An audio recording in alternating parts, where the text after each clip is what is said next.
Welcome back to Savvy Picks. Today, we're diving deep into the underground world of counterfeit products. Let's start with a shocking story. Last month, a viewer sent me luxury AirPods bought for $80.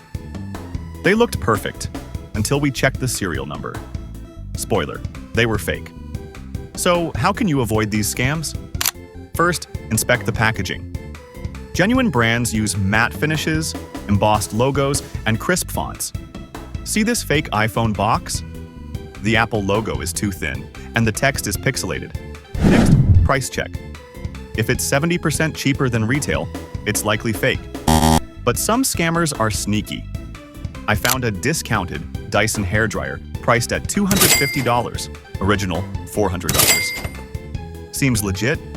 Wrong. The plug had no safety certifications and the heat settings malfunctioned. Always cross-check prices on the brand's official website. Let's talk materials. Authentic leather smells earthy and feels soft. Fake leather? Plastic-like with a chemical odor. Try the bend test. Real leather bounces back, while fakes may crack. For electronics, check the weight. Real AirPods weigh 4 grams per bud. Fakes are lighter. You can use a simple kitchen scale to test that. Now, the unboxing experience. Original products usually come with warranty cards, branded manuals, and proper accessories. Here's a fake Gucci belt. No dust bag, no authenticity card. Total red flag. And beware of Frankenstein fakes.